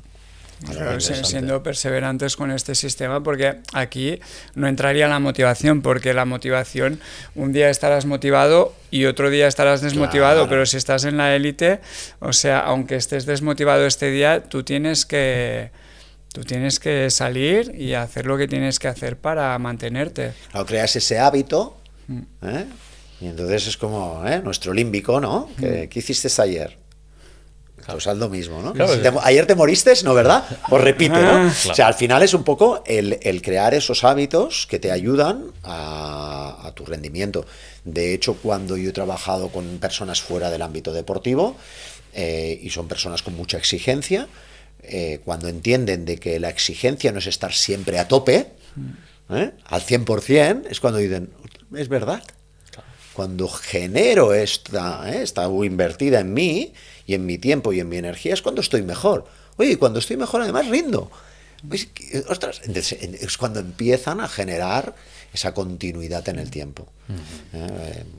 Hay veces que dices, como esta persona que no se cuida tanto ha podido llegar hasta aquí, ¿no? ¿Vale? Habrá llegado una vez, pero a medio o largo plazo veremos si llega, ¿no? Y entonces es cuando te das cuenta de que aparecen, que también podríamos poner ejemplos de deportistas que triunfan y desaparecen. Y dices, ¿qué ha pasado? ¿No? Pues tenía unas capacidades extraordinarias, innatas o no, para triunfar en un momento determinado, pero no lo ha podido mantener en el tiempo porque no ha tenido sistemática o no ha tenido método. Sí. Luego te acuerdas de Prosinecki, que fumaba ahí en el banquillo, o Carlos Prat en la UFC ahí fumando, pero claro, luego cuando pasan unos años esto se nota, ¿eh? Y una pregunta, ¿con qué tipo de deportista sueles trabajar más? Mira, trabajo con deportista individual y colectivo, ¿sí? En el mundo del baloncesto, fútbol, trabajo la mayoría de mis deportistas de deporte colectivo, pero en deporte individual con una variedad extraordinaria. He trabajado con luchadores, he trabajado con golfistas, con tenistas, con saltadores de trampolín, con nadadores, con triatletas, es decir, he trabajado con una variedad increíble. De hecho, una de las cosas que he aprendido, porque yo soy entrenador de baloncesto y claro, al final el baloncesto siempre me ha tirado más, ¿no? ¿Por qué? Porque he dedicado mucho más tiempo al baloncesto. Pero para mí ha sido un gran crecimiento, tanto personal como psicólogo deportivo, el poder tratar diferentes deportes, porque las necesidades son tan variadas que hace que tú crezcas también como psicólogo y como profesional. Por lo tanto, sí que empecé mucho trabajando en deporte colectivo, porque venía de allí, ¿no? Pero cada vez más me gusta trabajar porque también me hace crecer a mí, ¿no? Trabajar con ciertos deportes que digas, pues no has trabajado nunca, ¿no? El verano pasado, por ejemplo, trabajé con un equipo de twirling, ¿no? Que dices, ¿qué es eso, no? ¿Qué es twirling? Que es una modalidad de gimnastas, es gimnasta artística, ¿no? Que utilizan pues lazos, utilizan palos, utilizan... Ah, ¿sí? he visto alguna vez. Y es increíble lo que puedes también, ¿no? Aprender y también es una manera de reinventarme, ¿no? Ir a conocer cuáles son las características de ese deporte para ver cómo puedes hacer cómo te puedes adaptar claro, cómo puedes adaptar el entrenamiento, ese método EMET, ¿no? Eso es, cómo lo puedes adaptar a este tipo de deportistas, porque es muy diferente. Tú, por ejemplo, si te viene un deportista, el deporte que sea, en una primera sesión, ¿cómo a nivel más genérico, cómo sueles trabajar? Exploro. Anamnesis, ¿no? Método Sí. método EMET, ¿no? Lo primero que hago es explorar y le hago explorarse a él mismo. Es decir, son sesiones muy introspectivas, de explorarse al mismo, de conocerse mucho, de autoconocimiento, como decías, pero también ver las cosas desde el huevo frito, ¿no? Qué cosas tienes a tu alrededor que estresan, cuáles son tus estresores y qué es lo que tú entiendes y percibes como algo que tú puedes aportar, ¿no? Tanto a nivel, si es individual, o a nivel colectivo, si es el colectivo. Y son sesiones muy desde la introspección. Y desde allí sí que vamos a ver que factores, ¿no? Motivacionales y factores no solo estresantes, sino factores también del entorno, también pues de personas que tienen a su alrededor, de factores también de entorno, de sistémicos del equipo, etcétera, ¿no? E intentamos buscar esos elementos motivadores para intentar centrar su atención diríamos su atención y su energía a todas aquellas cosas que dependen de ella o de él y que nacen desde esa motivación intrínseca con esos objetivos de realización, etcétera, porque eso hace que la persona, la tercera dimensión es la empoderemos, ¿no? Empoderemos y le demos seguridad en esa competición o en esa manera de trabajar que tiene para crear la dinamización, que es la última parte, la última dimensión, que es crear ese sistema. Siempre digo a los deportistas al principio, le digo, nos vamos a ver bastante a menudo al principio, ¿sí? Pero a medida que tú vayas creando tu sistema, yo iré desapareciendo. Y me dicen, ¿por qué? A que tengan un apego seguro, ¿no? Claro, porque yo tengo que ir desapareciendo para que tú vayas teniendo esa autonomía y esa autonomía te dé la seguridad para competir, ¿no? Yo hay deportistas que he empezado a trabajar semanalmente y ahora los veo una vez cada 6 meses y me vienen a ver a la consulta para saludarme o para más que para hacer la sesión, porque me vienen a explicar, oye, el método me funciona o esta sistemática me ha cambiado esto, he puesto tal, y ahí yo le ayudo, ¿no? Pero sí que al principio es más intenso, luego es más... Y hay deportistas que sí que, es verdad, que necesitan más seguimiento, más que necesitan... Sí, autonomía sí, francés, pero necesito verte más. Hay deportistas que también pasa. Pero normalmente es esto, ¿no? Muy intenso al principio, luego dejarle su autonomía.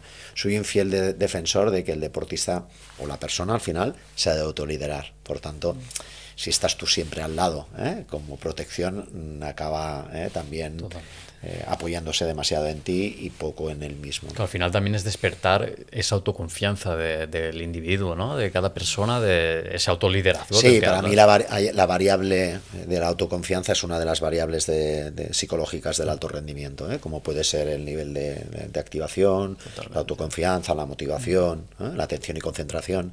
Pero la autoconfianza es muy importante. Claro, en creer en ti y en creer en tu capacidad ya para gestionarte solo. Claro. También, ¿no? Todas las variables se interrelacionan, pero sí que es verdad que hay algunas que son muy críticas. Y luego cuando entramos en deporte colectivo, pues el liderazgo, la comunicación, esa cohesión también, no solo de tareas, sino también social. Claro.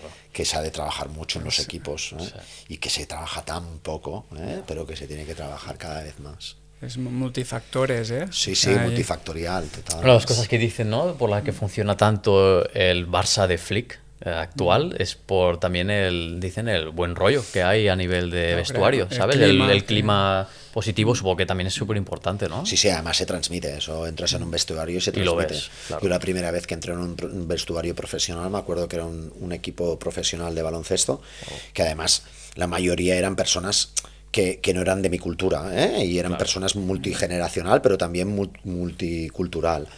Y claro, solo entrar en ese vestuario hueles, ¿no? El decir, ostras, ahora ya sé por qué me han llamado, ¿no? Hostia, vaya marrón me habéis pasado. La que me han... ¿Dónde me he metido? Dice, joder. Claro, Aquí hay mucha autoexploración. Sí, es muy sistémico, sí, total. Y para ir ya en la fase final, nos gustaría saber qué haces tú para cuidarte, qué es innegociable para ti en tu vida cotidiana. Muy Esa buena buena pregunta, pregunta, ¿eh? Muy buena pregunta. Mira, hay cosas que son innegociables, ¿no? En mi vida sí que es verdad que la U invertida intento aplicarla mucho, ¿no? El hecho de hacer que entre actividad y actividad yo pueda tener mi espacio para mí. Yo creo que un espacio para mí es, si le digo a los demás, también me lo tengo que aplicar a mí, ¿no? Un espacio para mí es necesario. De hecho, pues antes, por ejemplo, de coger, yo voy por la moto en Barcelona, pues antes de coger la moto hago mi checkpoint, porque sé que hay muchos factores, ¿no? A mi alrededor, que es que entras en la selva, ¿no? De la ciudad, y que ir en moto tiene unos factores de peligro absoluto, ¿no? Y que tengo que minimizarlos. La mejor manera de minimizarlos es hacer ese checkpoint, es decir, no cojas la moto pues con las prisas de que tengo que ir aquí, tengo que ir allá, sino que bajo mi nivel de activación e intento coger la moto con un nivel de activación óptimo, ¿no? Por ejemplo, es un ejemplo, ¿no? Y hay cosas innegociables como pueden ser esos espacios para mí, esos espacios con mi familia, con Alexandra y Julia, que forman parte de mi día a día y que intento tener esos espacios con ellos porque me dan vida, me dan energía y hacen que esa interacción pues también aporte. En mi deporte, intento establecer también espacios de deporte. La alimentación yo era una de mis partes que menos cuidaba, ¿eh? Tengo por suerte a mi alrededor personas que cuidan mucho la alimentación y entonces cada vez más me estoy cuidando la alimentación. También he pasado un proceso de enfermedad el último año que me ha hecho recapacitar y ver que hay muchas cosas importantes en mi vida, ¿no? Y eso los intento también tenerlos muy presente. Y cuidarme ciertos aspectos como la alimentación, ¿no? Yo, por ejemplo, llevo un año sin beber nada de alcohol, y es una decisión que tomé y que me siento muy orgulloso y que además, no es que me sienta orgulloso, es que veo que tengo un retorno positivo para mí y te diría que también el hecho de que en mi profesión sea una reinvención constante, eso hace que me sienta vivo, ¿no? Al final, la psicología del deporte es un aprendizaje, que más me ha gustado lo que decías antes, ¿no? De aprendizaje continuo, estoy todavía aprendiendo y es un poco ese efecto de que tienes la sensación de que cuanto más sabes de una cosa, ¿no? El efecto... Sí, Sócrates, solo sé que no sé nada. Es exacto, como, ¿no? Aprendes muchas cosas y siempre ves que hay un mundo mucho más grande, ¿no? Sí. Pero yo lo que veo interesante en ti también es que transmites ese concepto de... O sea, transmites esa ilusión de propósito, ¿sabes? De que se nota que es algo que te gusta y supongo que es importante encontrar tu sitio, ¿no? Sí, creo que es y además que no es un one shot, ¿no? No es, lo tengo y ya está, no, es un proceso, ¿no? Es un proceso y... No, claro, y tienes que... Yo siempre pienso eso, ¿no? Que tu propósito o lo que a ti te gusta y se te da bien y donde hay esa cohesión... no te va a venir a casa, ¿no? Es irte moviendo, ir explorando, qué es lo que, ¿no? Sí, yo por ejemplo era una persona y era un deportista de mucha activación, ¿no? He jugado baloncesto, he jugado a tenis, pero sobre todo baloncesto. Cuando jugaba baloncesto era una persona muy pragmática, ¿no? Y soy muy de ciencia, ¿no? Pero sin embargo, en esta última etapa de mi vida estoy descubriendo también pues el yoga, la meditación, lo importante que es crear esos espacios. Y me está dando un retorno, ¿no? ¿Sabes qué pasa? Que muchas veces en la vida vamos con muchos egos, ¿no? El ego, ¿no? Me pongo el ego de padre, el ego de psicólogo, me pongo el ego de entrenador, me pongo el ego de... Y muchas veces al final te das cuenta que cuando trabajas tu interior y cuando te trabajas a ti mismo, te das cuenta que tu esencia siempre está, ¿no? Y lo que tienes que cuidar no es tanto el ego, ¿no? No está la careta, sino que lo que tú eres, ¿no? Esa esencia que tú la llevas en todas tus facetas de la vida. Cuando cuidas esa esencia, es como cuando lo que hablábamos de Ricky, ¿no? Tú puedes tener la careta, ¿no? O tú puedes tener el ego de deportista de élite, pero tú tienes tu esencia, ¿no? Y cuando no pierdes tu esencia puedes estar en diferentes escenarios y puedes sentirte bien contigo mismo. Por eso cada vez más eso forma parte más de mi vida, ¿no? Y al final tu esencia es lo que te hace brillar, ¿no? Y la energía que desprende la esencia y la pasión por lo que haces. Claro, sí. Te das cuenta cuando, lastimosamente, te das cuenta muchas veces cuando sufres una enfermedad, como cuando a mí me detectaron hace 1 año y medio, me detectaron un tumor, te das cuenta de que eso desaparece y que estás tú, ¿no? Y que está esa esencia para superar ese momento complicado, ¿no?